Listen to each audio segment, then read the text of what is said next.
இந்த பாவி முகத்துல நீங்க முடிக்காதீங்கண்ணா. என்கிட்ட நீங்க பேசாதீங்கண்ணா. என் பக்கத்துல வராதீங்க. தள்ளி போங்கண்ணா, தள்ளி போங்கண்ணா. அங்கே கிராமத்திற்கு சென்று அத்தை மகனை பார்த்து விட்டு திருமணம் முடித்து பேசி முடித்து விட்டு எப்போது வருவாய் என்று வழிமேல் காத்து நீ என்னை பார்த்து பேச வேண்டாம், என் முகத்தை வைக்கிறாயே. உனக்கு தங்கா, நான் ஏதாவது தவறு செய்து விட்டேனா? இந்த பாவி நான் எதை சொல்வேன், எப்படி சொல்வேன் அண்ணா? இந்த பாவி நான் தான் அண்ணா தவறு செய்து விட்டேன். நான் தான் தவறு செய்து விட்டேன். நீ தவறு செய்து விட்டாயா? அப்படி என்னமா நீ தவறு செய்து விட்டாய்? என்னம்மா? கிராமத்திற்கு அத்தை மகனுக்கு எனக்கு திருமணம் பேசி முடிப்பதற்காக அந்த நேரம் பார்த்து நானோ குலக்கரைக்கு சென்று தண்ணீர் எடுத்துக் கொண்டு வரும் வழியிலே நாட்டின் இளவரசர் அங்கு வந்தாரா? தகுந்த மரியாதை கொடுத்தாயா? சரி, என்னம்மா? அவர் வந்தது மட்டும் இல்லாமல் என்னிடத்தில் தகாத வார்த்தைகள் பேசினார் அண்ணா. உன்னிடத்தில் தகாத வார்த்தை பேசினாரா? என்னை பார்த்து வாடு என்றும் போடு என்று அழைத்தார். அவரை கட்டி அழைத்து முத்தம் கொடுக்க வேண்டும் என்று சொன்னார் அண்ணா. பிறகு நானோ மறுத்தாய். சொல்லுமா? வேண்டாம் வேண்டாம் என்று சொல்லும் பொழுது அவர்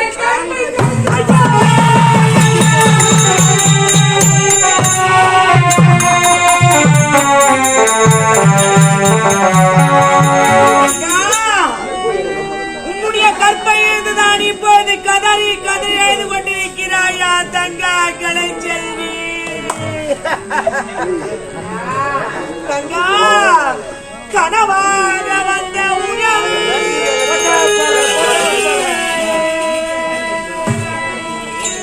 போனதம்மா கண்ணீரில் நடந்ததையோ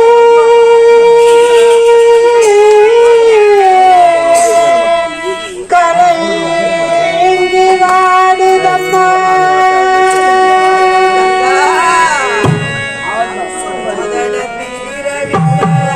சொல்லி அழையாரும்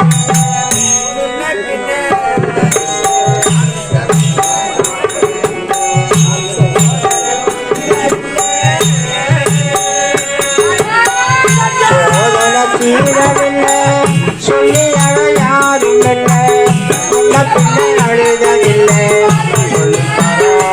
இல்லை, சோதனை தீரவில்லை.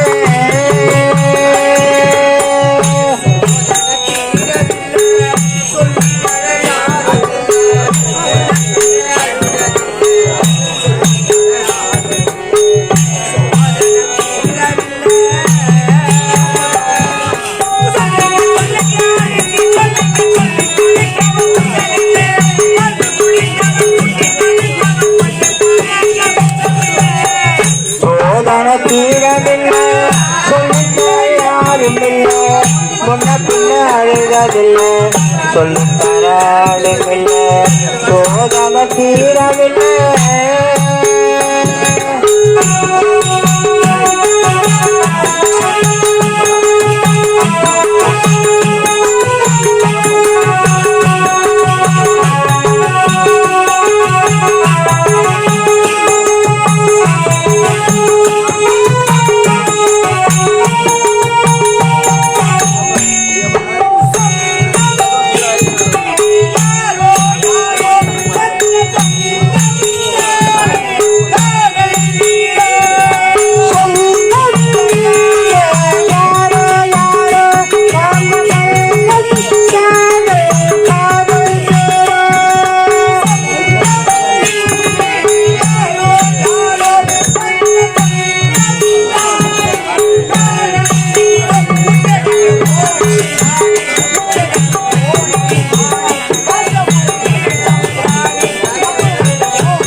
சோதனை தீரவில்லை, சொல்லி அழ யாரும் இல்லை, முன்ன பின்ன அழுவதில்லை சொல்லி தராளுமில்லை சோதனை தீரவில்லை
தீரவில்லை சொல்ல யாரும் இல்லை முன்ன பின்ன அழுவதில்லை சொல்லி தராளுமில்லை சோதனை தீரவில்லை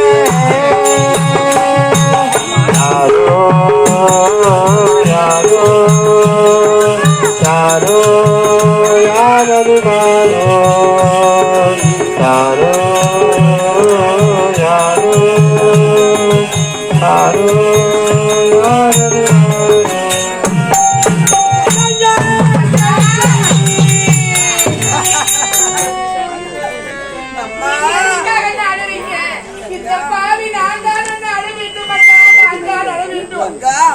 ஒரு பெண்ணானவள் எதை இழக்க கூடாதோ அதையே இந்த பாவி நான் இழந்து விட்டேனே. நான் இனிமேல எதற்காக அண்ணா உயிரோடு வாழ வேண்டும் அண்ணா? கலைச்செல்வி, அங்கே ஒரு கிராமம் சென்று நம்முடைய அத்தை மகனை பார்த்தேன்.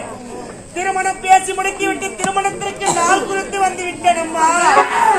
நாளை நம்முடைய அத்தை மகன் வந்து கேட்டா அவனுக்கு நான் என்னம்மா பதில் சொல்ல? இந்த திருமணமே எனக்கு வேண்டாம் அண்ணா. எனக்கு எதற்காக என்ன திருமணம் அண்ணா? உன் கூட பிறந்த பாவத்திற்காக உன்னுடைய கரத்தால் எனக்கு ஒரு முழுது வீசம் கொடுங்கள் அண்ணா. தங்கம் அதை கொடுத்துட்டு உங்க காலையிலேயே உயிரை விட்டு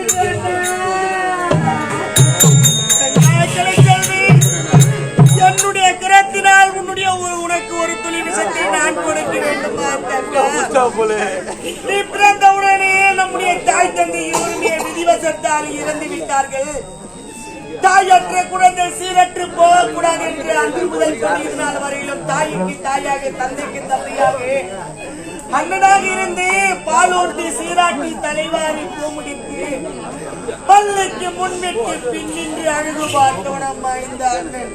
அழகான மங்கை பொறுமடைந்து விட்டாயே, ஆகினாலே உனக்கும் நம்முடைய அத்தை மகனுக்கும் திருமணம் செய்து வைத்து விட்டால் நீயும் உன்னுடைய கணவனை ஒன்று சேர்ந்து இல்லறம் என்று சொல்லக்கூடிய நல்லறத்தை ஈடுபட்டு அழகான மழை செல்வத்தை ஈட்டெடுத்து கணவன் மனைவி குழந்தைகளோடு சந்தோஷமாக வாழ்ந்து கொண்டிருப்பீர்கள். இந்த அண்ணன் இந்த தங்கைக்கு செய்ய வேண்டிய கடமை முடிந்துவிட்டது என்று மனநிம்மதியோடு வாழ்ந்திருக்கிறேன். ஆனால் அப்படிப்பட்ட திருமணத்தை செய்து அழகு பார்க்க வேண்டும் என்று ஆசைப்பட்ட நான் நீ சாக பிறந்தவள் அல்ல, நீ வாழ பிறந்தவள். உன்னுடைய கற்பை கெடுத்தவன் யார்? நாட்டின் இளவரசர் தான் உன்னுடைய கற்பை கெடுத்தார் என்றால் இப்போதே செல்வோம் இருவருமே நீதிமன்றம் சென்று உனக்காக இந்த அண்ணன் நீதியை கேட்கிறான். அவரா இந்நாட்டு இளவரசர்? நாமளோ ஒரு சாதாரண ஏழ்மையான குடும்பத்தில் பிறந்தவங்க. அப்படி இருக்கும் பொழுது அந்த நீதிமன்றம் கொண்டு நீதி கேட்டா நமக்கு நீதி கிடைக்கும் நினைக்கிறீங்களா? செல்வி, உன்னுடைய அண்ணன் சாதாரண ஒரு ஏழைதான். ஆனால் எப்போதுமே கோழையாக வாழ்ந்ததே கிடையாது. இருவரும் செல்வோம் நீதிமன்றத்திலே நீதியை கேட்போம். சரியான தீர்ப்பு கிடைத்தால் ஆயிற்று, இல்லை என்றால் அதே நீதிமன்றத்தில் நம்ம இருவருடைய உயிரை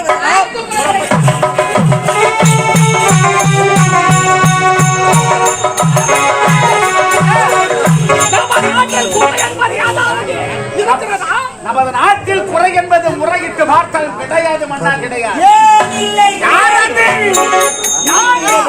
என்ன குறை கண்டுபிடித்து விட்டாய் நாட்டில்? நீ யார்? எந்த நாட்டை சேர்ந்தவன்? ஐயா, இதே மணிப்பூர் நாட்டை சேர்ந்தவன் தான். ஒரு சாதாரண ஏழ்மை குடும்பத்திலே பிறந்தவன். என்னுடைய பேரோ கலைச்செல்வன். ஐயா, இந்த நீதிமன்றத்தை நாடி வந்தேனே காரணம் தெரியுமா? என்ன குறை கண்டுபிடித்து அதை கொள்ளு. நீதி தவறாமல் மன்னன் என்று நீங்களும் ஆட்சி புரிந்து கொண்டிருக்கிறீர்கள். குறை என்பது இல்லை என்று வாழ்ந்து கொண்டிருக்கிறீர்கள். ஆனால் உங்களுடைய ஆட்சியிலே குறை இருக்கிறது. என்ன ஆட்சியில் குறை கண்டுபிடித்து விட்டாய்? ஆமா. என்ன குறை கண்டுபிடித்து விட்டாய்? ஐயா, உங்களுடைய ஆட்சியிலே கொலை, கொள்ளை, கற்பழிப்பு, வீடுக்கு தீ வைப்புதல், இப்படிப்பட்ட அநியாய செயல்கள் அனைத்துமே நடந்து கொண்டிருக்கிறது. அதை தட்டி கேட்பதற்காகவே இந்த நீதிமன்றத்தை நாடி நான் வந்திருக்கிறேன். நம் நாட்டில் எல்லை குறித்து பலத்த காவலுக்கு நம் நாட்டுக்குள்ள சரி, அவரை நான் பார்த்து கொண்டிருந்தேன். ஆமா, ஒரு பெண்ணை கெடுத்தான் என்று சொல்கிறாங்க. அவன் யார்? அவன் முன்னேற்று நிறுத்தால் அவனுக்கு சரியான தண்டனை கொடுத்து காத்து கொண்டிருக்கிறேன். ஐயா, குறை என்று உரைத்தேனே, கற்பழிக்கப்பட்டவள் ஒரு பெண்ணானவன். இருந்தாலும் அந்த பெண்ணுக்காக நீதியை கேட்க வேண்டும் என்றுதான் நீதிமன்றத்தை நாடி நான் வந்திருக்கிறேன். இருந்தாலும் அந்த பெண்ணின் உடைய கற்பை கெடுத்தவன் யார் தெரியுமா? யார் அது? அவன் இங்குதான் இருக்கிறான்.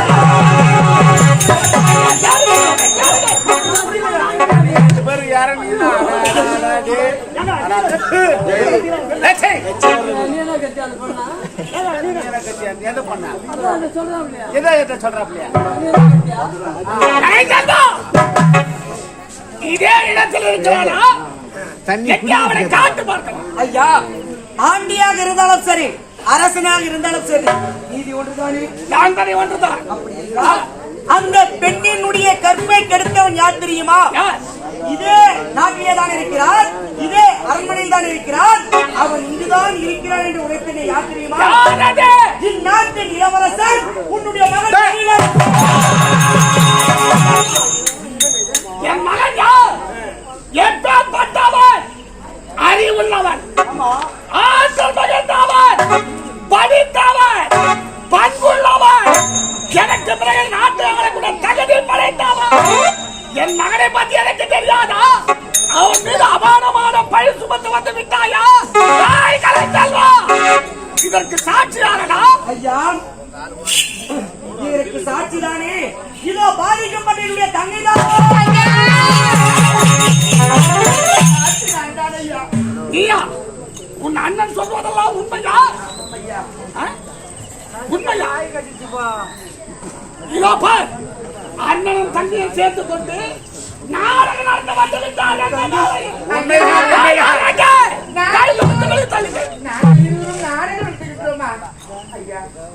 எந்த ஒரு பெண்ணாவது கற்பை கருத்து விட்டால் என்று இப்பேற்பட்ட நீதிமன்றத்திலே வந்து நீதி கேட்பாளா? நான் சொல்லும் வார்த்தை உங்களுக்கு நம்பிக்கை இல்லை என்றால் உங்களுடைய அருமை மகளை கூப்பி கேட்டு பாருங்க, தெரியும். மகனை என்னப்பா நீதிமன்றம் வர கூச்சல் குழம்பா இருக்குது? என்ன நடக்குது? கூச்சல் குழம்பு தான் நடந்து கொண்டு இருக்கிறாங்க. என்னப்பா? ஆமா. அமைதியாக போய்விடும். என்னப்பா மகனே,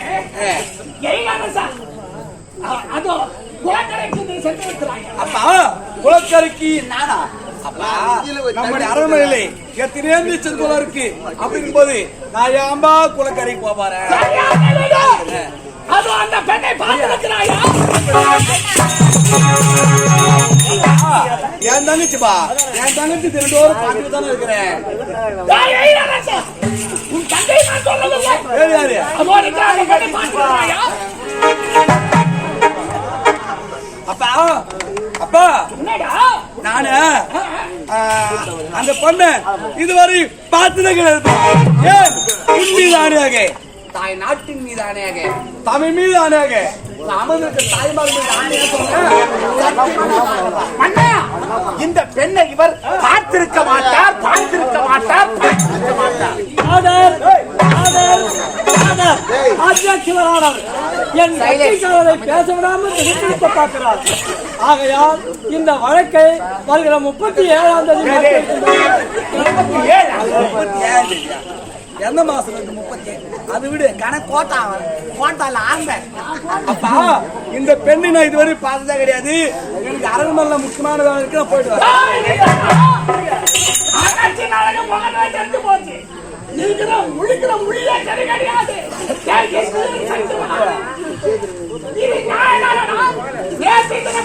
மக்கள் சென்றிருக்கிறாய், அந்த பெண்ணை பார்த்திருக்கிறாய், அந்த பெண்ணை நீ கற்பாயிருக்கிறாய். அந்த பெண்ணின் கற்பு நான் எடுத்தனா?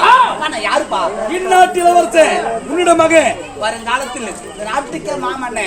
அப்படி இருக்கும்போது நான் போய் அந்த பெண்ணு கற்பு நான் எடுத்தேன். நான் கெடுக்க என்ன பண்றது? மன்னா, கற்பை இவர் கெடுத்திருக்க மாட்டார், கெடுத்திருக்க மாட்டார், கெடுத்திருக்க மாட்டார். அப்பா என்னவா சொல்றீங்க? நீதிமன்றத்தில் ஒரு தன்னதாக ஒரு பெண் வந்து உன்னுடைய மகத்தால் கற்பை கருத்தாய்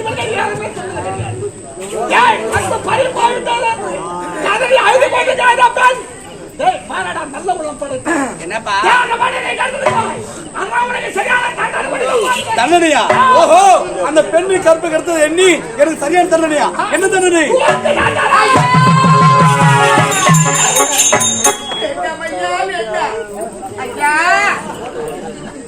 உன்னுடைய மகனால் கற்பை கெடுக்கப்பட்டவன் நான் ஐயா. ஐயா, என் கற்பை இருக்கு. உன்னுடைய மகனுக்கு நீங்க தூக்கு தண்டனை கொடுக்கிறதால பறிவோடு என் கற்பு மீண்டும் வரவா போகிறது.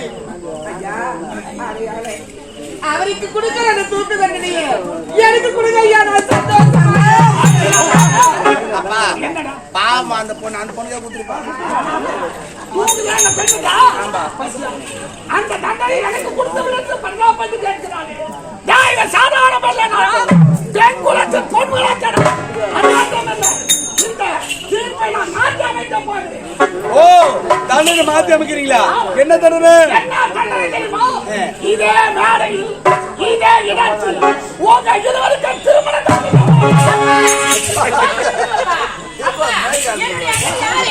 இந்த நாட்டுக்கு அப்படி இருக்கும்போது ஒரு நாட்டுக்கு 7 இவனுக்கு என்னுடைய அண்ணனுக்கு திருமணமா? என்னுடைய அண்ணனுக்கு இவனுக்கு 7 கொஞ்சம் கூட எட்டாது. அம்மா, அப்படியே என்னுடைய அண்ணன் தவறு செய்திருந்தாலும் சரி, அவனுக்கு 5 லட்சம் 10 லட்சம் கொடுத்து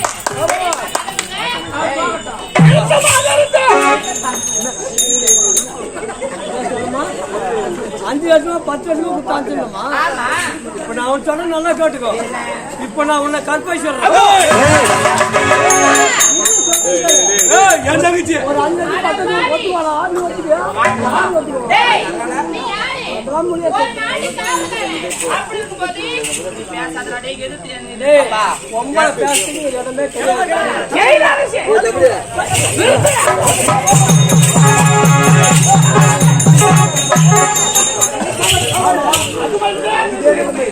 உனக்கு ஏற்பட்டிருந்தா நான் இருப்பேனா? இல்ல ஒரு அண்ணன் இருப்பானா?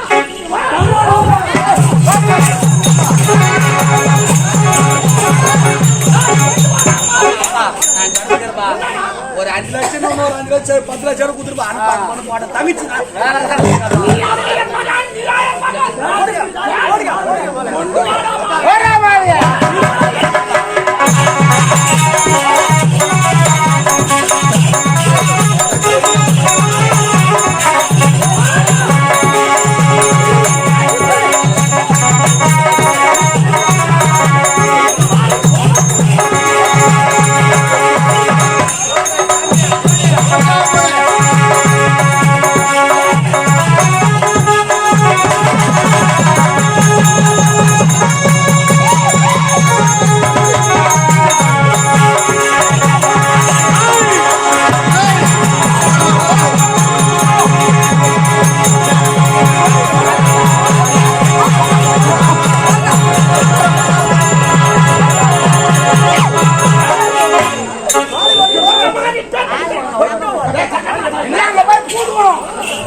பள்ளிக்கூடத்துக்கு போக மாட்டேன் பசங்க திருப்பி வர்றாங்க அது மாதிரி வர்றியா நான் கட்ட மாட்டேன். மொத்த குடும்பம் தெரியா நான் கட்ட மாட்டேன். நீ தானே கட்டுது குடும்பத்தை பார்த்து இவனுக்கு சரியான தண்டனை கொடுத்தா குறுக்கு நடிக்க சாலை இடுப்பு நோந்து போடும். அப்ப வேணா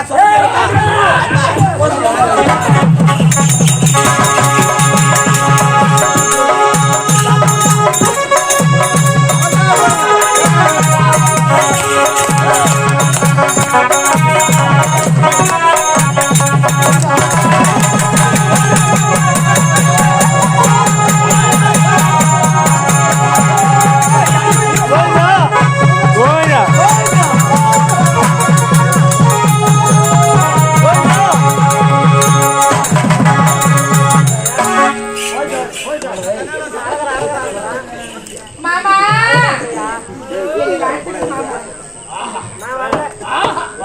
பூவும் நாரும் போல நகையும் சதையும் போல உயிரும் உடலும் போல நீங்க இருவரும் பல்லாண்டு காலம்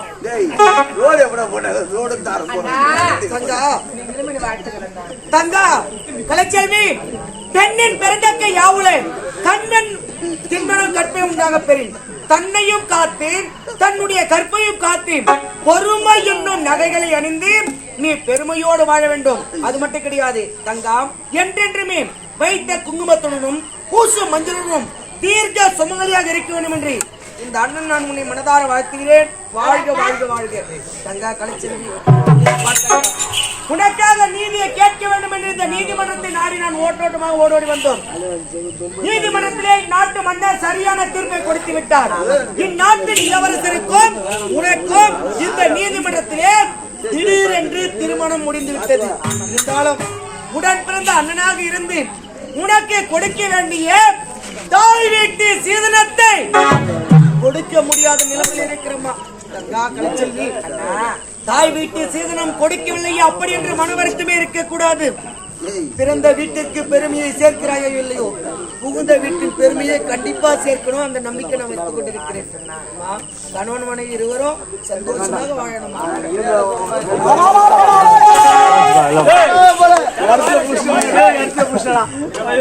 காரணமே இல்லாத நீ ஏன்டா வாயிலட்சணை நாய் கட்டிட்டு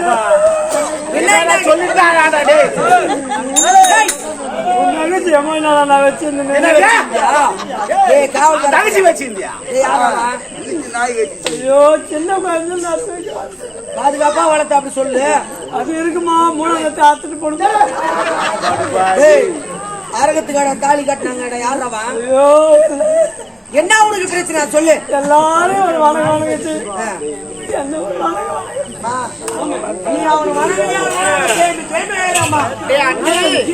இதுக்காக அழுவுரு.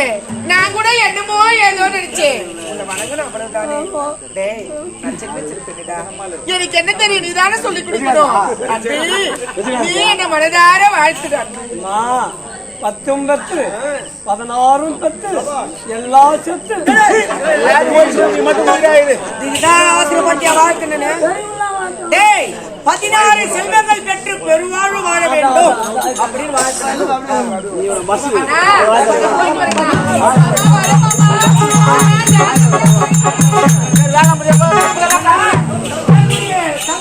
நீதியை கேட்டு வந்தேன். சரியான தீர்ப்பை கொடுக்கிறீர்கள். உன்னுடைய மகனுக்கும் என்னுடைய தங்கைக்கு திருமணம் முடிந்துவிட்டது. நான் புறப்படுகிறேன்.